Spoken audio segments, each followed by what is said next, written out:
Hello students and welcome to our channel. तो आज हमारा सबसे पहला टॉपिक है पैलियोलिथिक एज।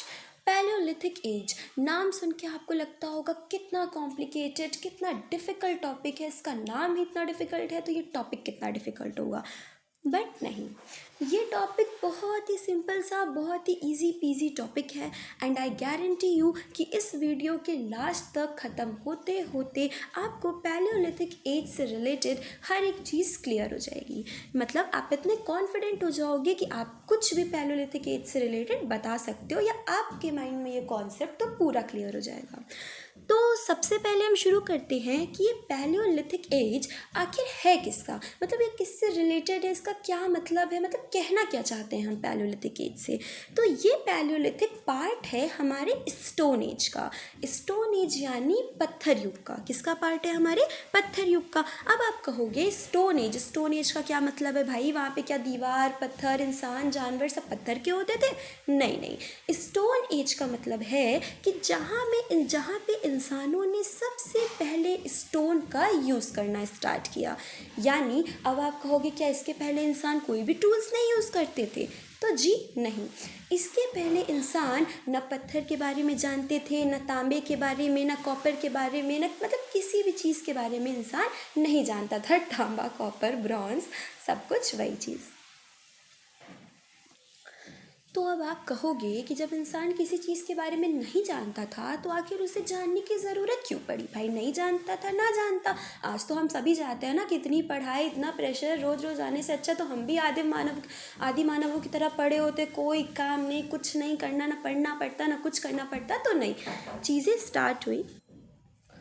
तो भाई भगवान ने जब इंसान बनाए तो इंसानों के अंदर भूख भी दी। अब उनके अंदर भी भूख होगी, उन्हें भी भूख लगती होगी, मुझे भी खाना खाना है। तो उनके पास कुछ ये सब fruits, burger, pizza, French fries तो खाने को था नहीं। उन्हें तो भाई जानवरों को मार के ही खाना था। तो उन्हें बहुत डिफ़िकल्टी होती थी कि आखिर हम कैसे इन्हें मारें, ये इतने बड़े बड़े भयंकर भयंकर जानवर हैं, हम अपने दो मासूम हाथों से आखिर इनको मारें कैसे, इनको हंट कैसे करें।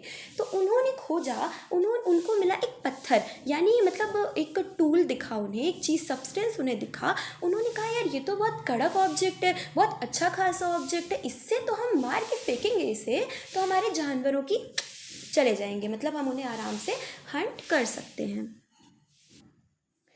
तो उन्होंने मतलब स्टार्टिंग में अपना पेट पालने के लिए भाई सीधा सीधा स्टोन का, पत्थर का उपयोग शुरू किया। बट धीरे धीरे धीरे धीरे मतलब वो विकसित होते गए, उनके टूल्स और अच्छे होते गए। अब वो मूर्तियाँ बनाना शुरू करते थे, अब वो बहुत बहुत बहुत सारी चीज़ें पत्थर से बनाते थे। तो इसी को हम पढ़ेंगे आपका स्टोन एज। अब आप कहोगे चलो चलो ठीक है, पत्थर से मतलब टूल्स बना रहे हैं ये हम समझ गए। तो पत्थर से टूल्स बना रहे हैं तो इसको तो हम एक ही चीज़ में पढ़ सकते हैं ना, लाइक स्टोन एज में पूरा पढ़ा डालो। इसको 3 पार्ट्स में आखिर आपने डिवाइड क्यों किया है? मतलब आप हमें सीधा सीधा स्टोन एज भी तो पढ़ा सकते थे, आपने हमें पैलियोलिथिक, मीजोलिथिक, नियोलिथिक, इतना लिथिक लिथिक लिथिक आखिर क्यों पढ़ाया है? तो इसका सीधा सा आंसर है कि मतलब आप अपने डेली लाइफ से कनेक्ट कर सकते हो कि फॉर एग्जाम्पल आप स्कूल जाते हो, स्कूल के बाद आप कॉलेज जा रहे हो, उसके बाद आप हायर स्टडीज़ के लिए मान लीजिए बाहर जा रहे हो या बहुत बड़ी बड़ी यूनिवर्सिटीज़ में जा रहे हो। तो तीनों स्टेज में आप कर तो पढ़ा ही रहे हो, ठीक है, आपका चल तो पढ़ाई वाला फेज़ रहा है, एजुकेशन वाला फेज़ चल रहा है। बट पहला आपका स्कूलिंग था, फिर आप कॉलेज गए, फिर आप बहुत और भी हायर मतलब यूनिवर्सिटीज़ में गए।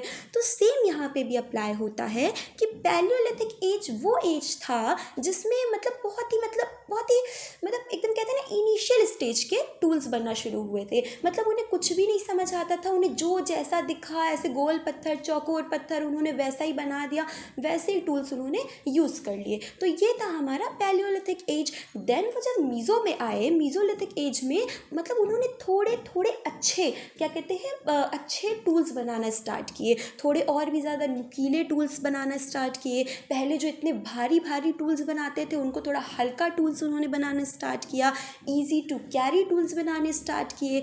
देन जब हम नियोलिथिक में आएंगे तो आप कहोगे अरे वाह ये तो भाई एकदम मतलब माहिर हो गए हैं, अब तो इनको बस बिजनेस शुरू करना चाहिए टूल्स बनाने का। तो इसीलिए हमने पैलियोलिथिक, मीजोलिथिक और नियोलिथिक में हमारे स्टोन एज को डिवाइड कर दिया है। आज हम यहाँ पे मीजोलिथिक एज के बारे में और नियोलिथिक एज के बारे में नहीं पढ़ेंगे। आज हम यहाँ पे सिर्फ और सिर्फ पैलियोलिथिक एज के बारे में पढ़ेंगे। तो हमारे स्टोन एज जो है, आप एक लमसम कह सकते हो कि 2.5 मिलियन से लेकर के यहाँ पे 6 BC तक या फिर उसके भी आगे आगे चलता है। बट इतना आप याद रखिएगा प्लीज़, कभी भी एंशियंट हिस्ट्री पढ़ने में इतना याद रखिएगा कि आपको कभी भी कोई एक्यूरेट टाइमलाइन नहीं मिल सकती है। तो आपकी अगर किसी बुक में 1 सेकेंड, आपके अगर किसी बुक में मान लीजिए 2.5 मिलियन लिखा हुआ है, किसी बुक में आपके 2 मिलियन लिखा हुआ है, किसी बुक में आपके 1 मिलियन लिखा हुआ है, तो आप इसकी चिंता मत करिएगा कि यहाँ पे तो 1.5 था, यहाँ पे तो 2 आ गया। नहीं नहीं, हम कभी भी एक एक्यूरेट डेट हम नहीं दे सकते। एंशियंट हिस्ट्री में हम एक अप्रॉक्स डेट लेकर के चलते हैं। कभी भी हम एक्यूरेट एकदम नहीं बता सकते कि हाँ इतने ही बजे शुरू हुआ था, इतने ही टाइम पे पत्थर युग शुरू हुआ था, नहीं कह सकते।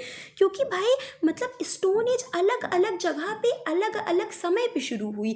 यहाँ मान लीजिए आपका मतलब इंडिया में मान लीजिए आपका इस टाइम पे स्टार्ट हो रहा है, अफ्रीका में आपका और पहले शुरू हो गया, किसी देश में इंडिया के बाद शुरू हो रहा है। मतलब हम कह नहीं सकते कि किस टाइम पे पत्थर युग शुरू हुआ है, क्योंकि हो सकता है कि इंडिया के लोग जब पत्थर बना रहे हों तब किसी और देश के लोग कॉपर यूज़ कर रहे हों। भाई ऐसा हुआ है, हो सकता नहीं है, ऐसा हुआ है। तो इसीलिए आप बिल्कुल भी टाइम लाइन को एकदम से गट्ठर बांध के मत रखिएगा कि नहीं भाई 2.5 ही है, हम 2.5 ही पढ़ेंगे, हम उसके आगे तो बढ़ेंगे ही नहीं। तो ऐसा आप मत करिएगा। तो अब हम तो अब हम आते हैं इस चीज़ के बारे में। जो एक आपका डिफरेंस और है हमारे पैलियोलिथिक और मीजोलिथिक के बीच में, वो ये है कि यहाँ पे इन दोनों के बीच में जो आइस एज है वो एंड हो जाती है और जो वार्म एज है वो स्टार्ट हो जाती है, वो हमारा बिगिन हो जाता है। आइस एज आप कह सकते हो, आइस एज, वार्म एज, मतलब अभी मैं इस वीडियो में बहुत डीपली तो कवर नहीं कर सकती हूँ, बट मैं आपको एक हल्का सा बता सकती हूँ कि आइस एज मतलब जब पूरी पृथ्वी का तापमान बहुत ठंडा हुआ करता था, एंड वार्म एज मतलब जब पृथ्वी का तापमान धीरे धीरे धीरे धीरे थोड़ा गर्म होना स्टार्ट किया। तो जब आप देखो ना ठंडी के मौसम में रजाई ओढ़ के लेटे रहते हो, हम तो उठेंगे ही नहीं, और गर्मी के मौसम में क्या होता है, अरे बहुत ताकत है भाई, क्या काम करवाना है करवा लो। तो सेम यहाँ पे भी हुआ कि जब आइस एज जब तक चल रहा था तो इंसान उतना एक्टिव मोड में नहीं था, उन्हें इतना एक्टिव इन्वायरमेंट नहीं मिल रहा था। बट जब हमारा वार्म एज स्टार्ट होता है तो इंसान भी मतलब थोड़ा सा एक्टिव होता है, अपने काम को स्टार्ट करता है। तो अब अगर हम पढ़ते हैं इस चीज़ के बारे में, क्या कहते हैं, अगर हम पैलियोलिथिक के बारे में पढ़ेंगे तो पहला पॉइंट क्या है हमारा कि original form of stone weapons, यानी कि ओरिजिनल स्टोन यूज़ होते थे, यानी जैसा का जैसा पत्थर है वैसा ही हम यूज़ कर लेते हैं। नेक्स्ट ये लोग क्या थे, फूड गैदरर एंड हंटर थे। वेट, नेक्स्ट क्या थे, ये लोग फूड गैदरिंग करते थे और हंटिंग करते थे, यानी ये प्रोड्यूसर्स नहीं थे, ये प्रोड्यूस करना नहीं जानते थे, ये सिर्फ मतलब मारना जानते थे कि नहीं आ जाओ तुम मेरे सामने, मैं मार के खा जाऊँगा, इन्हें उगाना नहीं आता था। नेक्स्ट अगर हम मीजोलिथिक की बात करें तो मीजोलिथिक एक ट्रांजिशन जोन था। ट्रांजिशन जोन याद रखिएगा, मीजोलिथिक क्यों था, क्योंकि ये बदलाव का समय था, यहाँ से आइस एज खत्म हो रही है और वार्म एज स्टार्ट हो रही है। ये सबसे इंपॉर्टेंट है कि इन्हें एक्टिव इन्वायरमेंट मिलना शुरू हो गया, मतलब अभी अपने काम को और भी बेहतर तरीके से करेंगे। और जब नियोलिथिक एज आता है तो ये बहुत इंपॉर्टेंट है। नियोलिथिक में एक लाइन में अगर आपको कोई डिस्क्राइब करने को बोले तो आप क्या बोलोगे कि ये बन चुके हैं अब प्रोड्यूसर। क्या बन चुके हैं, ये प्रोड्यूसर बन चुके हैं। पहले ये क्या थे, गैदरर थे, हंटर थे, अब ये प्रोड्यूसर बन चुके हैं, यानी अब ये चीज़ों को प्रोड्यूस करना जान गए हैं। नेक्स्ट पे अगर हम आते हैं, अगर हम अब बात करते हैं सिर्फ और सिर्फ हमारे पैलियोलिथिक एज की, तो हमारे पैलियोलिथिक एज को भी 3 पार्ट में डिवाइड किया गया है, that is lower Palaeolithic, middle Palaeolithic and upper Palaeolithic. अब आप कहोगे कि भाई चलो स्टोन एज को तो कर दिया, पैलियोलिथिक को भी बांट डाला, तो हाँ बांट डाला, इसलिए बांट डाला क्योंकि यहाँ पे भी आपको टूल्स डिफरेंट दिखेंगे। कहीं पे आपको ऐसे टूल्स मिल रहे हैं, कहीं पे आपको थोड़े शार्प टूल्स मिल रहे हैं, कहीं पे आपको और बेटर टूल्स मिल रहे हैं। तो आपका लोअर, मिडल और अपर पैलियोलिथिक भी डिफरेंट स्टोन टूल्स के अकॉर्डिंग में बांटा गया है। इसका भी टाइम पीरियड अगर आप देख लीजिए, ये भी याद रखिएगा, लगभग टाइम पीरियड मैं बता रही हूँ, कोई एकदम एग्जैक्ट नहीं बता रही हूँ, अच्छे से याद रखिएगा इस चीज़ को। लोअर का हम कह सकते हैं मतलब 2.5 मिलियन से लेकर के इतना ईयर्स, मिडिल का हम इतना कह सकते हैं और अपर का हम लगभग इतना ईयर्स कह सकते हैं। ज़रूरी नहीं है कि इतना सेम टू सेम हो, बट हम इतना कह सकते हैं। ओके, नेक्स्ट पे अगर हम आते हैं, अगर हम अब बात करें कि स्टेजेस क्या है पैलियोलिथिक एज के, तो हमारे पैलियोलिथिक एज को डिवाइड किया गया है 3 तरीके से। The Indian palaeolithic age is divided into 3 stages on the basis of nature of stone tools. याद करिएगा बच्चों, किस बेसिस पे? स्टोन टूल्स, यानी कि पत्थर के औजार कैसे बन रहे हैं, फिर कैसे बन रहे हैं, फिर कैसे बन रहे हैं, इस बेसिस पे हम 3 स्टेजेस पढ़ते हैं, अर्ली और lower Palaeolithic, middle Palaeolithic and next one is your upper Palaeolithic. सबसे पहले हम पढ़ेंगे लोअर या फिर अर्ली पैलियोलिथिक के बारे में। किसके बारे में पढ़ेंगे? सबसे पहले हम स्टार्ट करते हैं लोअर या फिर अर्ली पैलियोलिथिक एज के बारे में, ठीक है। तो अब आप कहोगे कि सबसे शुरुआती जो पैलियोलिथिक का सबसे शुरुआती पार्ट था वो था हमारा अर्ली बोल दो या लोअर बोल दो, ठीक है। तो there are different timelines, फिर से मैंने बोला कि क्या है, डिफरेंट टाइम लाइन्स है, मतलब अलग अलग टाइम लाइन्स है अलग अलग जगहों के लिए। फॉर एग्जाम्पल, अगर अफ्रीका में ये पैलियोलिथिक एज अगर 20 मिलियन ईयर्स अगो स्टार्ट हो गया था, तो इंडिया में ये कब स्टार्ट हो रहा है? 6 मिलियन ईयर्स अगो भी अभी नहीं हुआ है। इंडिया में इसको शुरू हुए अभी 6 मिलियन ईयर अगो भी नहीं हुआ है। यानी हर पार्ट में ये डिफरेंट क्या कहते हैं, मतलब स्टार्ट हो रहा है हर जगह पे। कुछ इंपॉर्टेंट साइट्स हैं, देखिए साइट्स के नाम बहुत ज़्यादा पूछे जाते हैं खासकर एग्जाम्स में, और आपको साइट के नाम तो सबसे ज़्यादा पता होने चाहिए। तो अपर पैलियोलिथिक में जैसे सोहन वैली ऑफ पंजाब है, जो कि फिलहाल कहाँ पे है? पाकिस्तान में है। काश्मीर, थार भूमि, बेलन वैली मिर्ज़ापुर में है जो कि, तो ये सब कुछ इंपॉर्टेंट साइट्स हैं हमारे लोअर पैलियोलिथिक या फिर अर्ली पैलियोलिथिक एज के। नेक्स्ट आप ये देखिए, यहाँ पे आप टूल्स इसके देख सकते हो, अगर आप ध्यान से देखो तो इनके टूल्स क्या है, बस ओरिजिनल टूल्स लिया है और उसी को चिपका दिया है, कुछ इसमें किया है उन्होंने, इसको घिसा है, तोड़ा है, नहीं, उन्हें जैसा पत्थर एज इट इज़ मिला, ये सेम टू सेम पत्थर मिला और ये सेम टू सेम पत्थर उन्होंने उठाया और फेंका कहाँ पे? जानवरों के मुंह पे। और जानवरों की क्या हो गई? अब अपनी वो ह्यूमैनिटी मत कहना कि ऐसा कैसे करते थे, ह्यूमैनिटी भाई कैसे जानवरों को मार दिया, तो वो कैसे जीते? उन्हें जीने के लिए तो यही चाहिए था ना। अब हमारी तरह उनके पास पिज़्ज़ा, बर्गर, मोमोज, फुल्की वाला ऑप्शन तो था नहीं, उन्हें तो जानवरों को ही खाना था। नेक्स्ट आते हैं हम, नेक्स्ट हम बात करते हैं हमारे मिडिल पैलियोलिथिक एज की। किसकी बात करते हैं हम? अपने मिडिल पैलियोलिथिक एज की बात करते हैं, यानी ये बीच का पार्ट था। यहाँ पे ग्रेजुअल चेंजेस स्टोन टूल्स में स्टार्ट हो गए थे, यानी हमारे जो पत्थर के टूल्स थे वो धीरे धीरे थोड़े चेंज हो गए थे। जैसे कि हमने हैंड एक्सेस का, चॉपिंग टूल्स का, क्लेवर्स का यूज़ करना स्टार्ट कर दिया था, ठीक है। इसका ये मतलब बिल्कुल भी मत समझिएगा कि मिडिल पैलियोलिथिक स्टार्ट हो गया तो इसका क्या मतलब है कि जो पुराने वाले टूल्स हैं वो फेंक दिए सब ने, वो गायब हो गए। नहीं, बिल्कुल ऐसा नहीं है। मतलब वो पुरानी चीज़ें भी थी, उसका भी यूज़ करते थे, बट अलॉन्ग वो आगे की भी चीज़ों का यूज़ करते थे, मतलब और भी चीज़ों का यूज़ करते थे। उन्होंने और भी अच्छे टूल्स बनाना स्टार्ट कर दिया।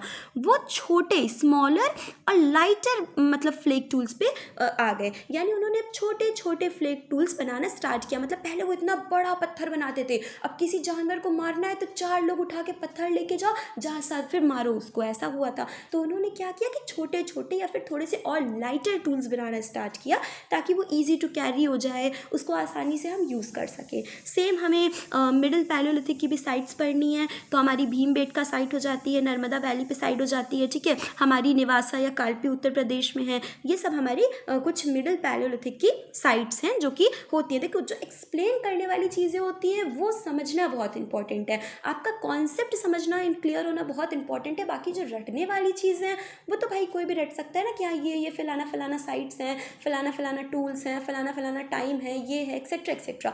बट आखिर ये एज होता क्या है, इसमें चेंजेस क्यों हुए, इसमें मतलब इसको हमने डिवाइड क्यों किया, क्यों हम कहते हैं कि यहाँ पे पहले आ गया, यहाँ पे बाद आ गया, क्या पूरी इंडिया में एक ही टाइम पे आया? तो इन चीज़ों को समझना थोड़ा सा डिफिकल्ट होता है, तो कॉन्सेप्ट आपका क्लियर होना चाहिए। नेक्स्ट अगर हम बात करें तो ये हमारे कुछ मिडिल के टूल्स हैं। अब अगर आप ध्यान से देखो तो इसमें इन्होंने अपनी चित्रकारी दिखाना शुरू कर दिया है। अब देखो यहाँ पे ये स्टोन टूल्स को थोड़ा थोड़ा काटने लगे हैं। ये देखो ये स्मॉल थोड़े छोटे टूल्स बनाने लगे हैं। इन्होंने अपनी कल मतलब क्या कहते हैं ना, कला दिखाना शुरू कर दिया। देखो छोटे छोटे टूल्स का इस्तेमाल करना शुरू कर दिया है। तो ये क्या है, हमारे मिडिल पैलियोलिथिक के थोड़े से टूल्स हैं। नेक्स्ट अगर हम बात करें अपर पैलियोलिथिक की, तो अपर पैलियोलिथिक की अगर हम बात करते हैं तो it expanded during the ice age when the climate become relatively warm. देखिए बच्चों, अगर हम इधर आते हैं वापस हाँ वेट, अगर हम यहाँ पे आते हैं आपका पैलियोलिथिक और मीजोलिथिक में, तो आप देख रहे होगे कि इन दोनों के बीच में आइस एज खत्म हो रहा है।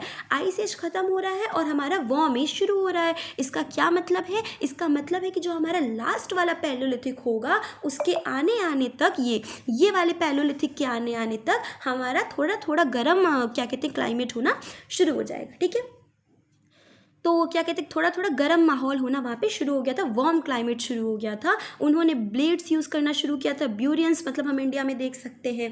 इसकी और भी अब देखो अपर पैलियोलिथिक के टूल्स आपको और भी मॉडिफाइड मिलेंगे, और भी आपको better tools upper palaeolithic age में आपको मिलेंगे। इसकी साइट्स क्या क्या हो जाएंगी हमारी, आंध्र प्रदेश, कर्नाटक, महाराष्ट्र, मध्य प्रदेश, साउदर्न उत्तर प्रदेश, ये सब चीज़ें आपकी यहाँ पे इसकी साइट्स हो जाएंगी। एक और चीज़ है कि अपर पैलियोलिथिक केव्स जो हैं या फिर रॉक शेल्टर्स जो हैं वो हमारे भीमबेटका में पाए जाते हैं। कहाँ पाए जाते हैं? भीमबेटका में अपर पैलियोलिथिक एज के हमारे केव्स, गुफाएं या फिर रॉक शेल्टर्स पाए जाते हैं। ठीक है, नेक्स्ट अगर हम देखें इसके टूल्स के बारे में देखते हैं तो आप देख सकते हो कि ये कितने मतलब कितने अच्छे और भी कितने, देखो ये देखो पॉइंटेड, कितने ज़्यादा इन्होंने पॉइंटेड टूल्स स्टार्ट कर दिए। देखो किसी को मारो सीधा भगवान के पास चला जाए, यानी उनके टूल्स और भी ज़्यादा अब क्या हो चुके हैं, बेटर हो चुके हैं, और भी ज़्यादा अच्छे हो चुके हैं। अब मैं आपको एक ब्लैंक स्लाइड लेकर कुछ समझा देती हूँ थोड़ी सी इनकी साइट्स के बारे में।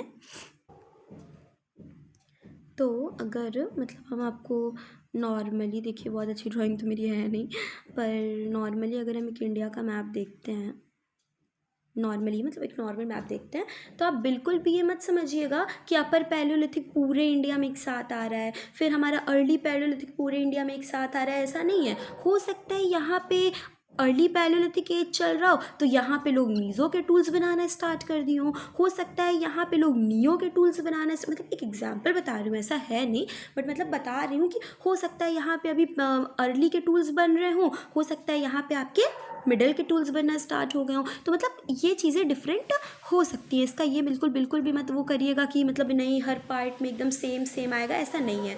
और अगर आप इसका रीज़न जानना चाहते हो कि क्यों ऐसा नहीं है, तो इसका रीज़न है क्योंकि अलग अलग जगहों पे इंडिया के अलग अलग क्लाइमेटिक कंडीशंस हैं और अलग अलग हमारी टोपोग्राफी पाई जाती है। कहीं पे बहुत सारी घास वास है, तो जब उनके पास घास काटने के ये औजार नहीं है तो वो उस पार्ट में जल्दी पहुँचेंगे कैसे? जब उनके पास एक शार्प ऑब्जेक्ट ऑलरेडी आ जाएगा तब वो उस जगहों पे पहुंच पाएंगे। तो ऐसी बहुत सी दिक्कतें, ऐसी बहुत सी क्लाइमेटिक कंडीशंस हैं, टोपोग्राफी है, सब बहुत सारा इशू है जिसके वजह से ऐसा होता है। तो अगर हम सबसे पहले हम बात करते हैं हमारी अर्ली पैलियोलिथिक की, किसके बारे में, किसके बारे में बात करते हैं हम, अपने अर्ली पैलियोलिथिक एज के बारे में बात करते हैं। तो हम एक मतलब नॉर्मल देख रहे हैं, प्लीज़ ये बिल्कुल मत समझिएगा कि मतलब आपका बहुत ज़्यादा मतलब एकदम सही मैं साइट्स बता रही हूँ, सही साइट्स का नाम मैं लिखवा चुकी हूँ। मैं आपको लगभग एक एरिया बता रही हूँ कि हमारे अर्ली का एरिया क्या हो सकता है, इधर बीच कहीं पे, कहीं कुछ इधर पार्ट्स में, कुछ इधर पार्ट्स में, इंडिया के इधर पार्ट्स में हमें